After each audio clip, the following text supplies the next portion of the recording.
and I'm an ALC voter from this lovely lady. And I care about a lot of things, from healthcare to discrimination and gender equality. My question for you today is going to be about criminal justice reform. Yeah. An estimated 56% of state prisons, 45% of federal prisoners, and 64% of jail inmates have a mental health problem. These days, the criminal justice system is one of the primary institutions called upon to deal with the persons with mental health concerns. And while people with substance use conditions may not be jailed for having an addiction, they are often arrested for acts committed while using. Recently, mass incarceration has also been compared to Jim Crow laws of the past. I actually advocate for NAMI as well, and I was just at their.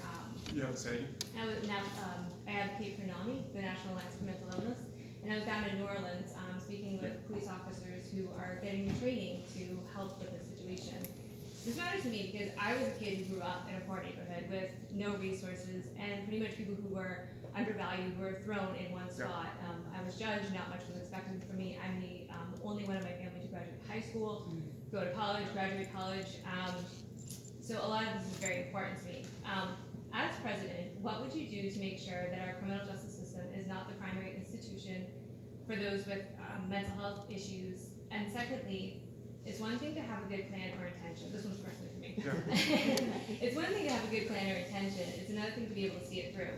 Being president is an honorable position, but not always a pretty one.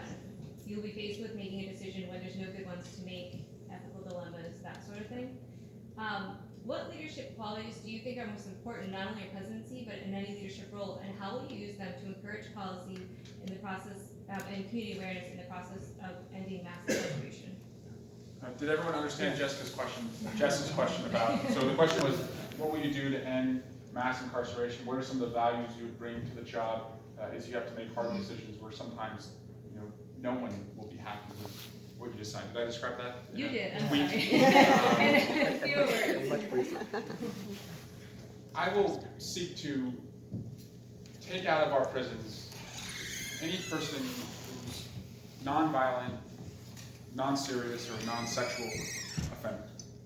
I think the money is better invested in retraining them or giving them skills that were never given to them, or treating their addiction or mental health needs. Now that would mean, I think, more investments in a decentralized mental health system. Now, the mayor of Manchester, Mayor Craig, she's done a great job of decentralizing the resources by putting them at firehouses, places in the community. And I would support community development block grants when it comes to mental health, to go to our schools, to go to our firehouses, to go to the places where people gather, not just one centralized place. So that would address the mental health issue. As a former prosecutor, I also saw that too often we were given equivalents to crimes of violence, like robbery, sexual assault, homicide, and the court docket was just overwhelmed with non-violent cases or drug cases. So what I would do first on marijuana is completely legalize it. I believe in the legalization, and I think it should be every state's decision, especially for medicinal marijuana, but not to see people caught up in the criminal justice system over that, but better awareness in our schools, just as we have with alcohol and other drugs, as to what substance abuse could do so that there's responsible usage when they're adults. But more than anything, I believe you have to invest and believe in every person's potential. And I see a failure of that in our cities especially, and that's why you see overwhelmingly, disproportionately, African Americans and Latino Americans are filling up our prisons. That's because we haven't invested in their schools.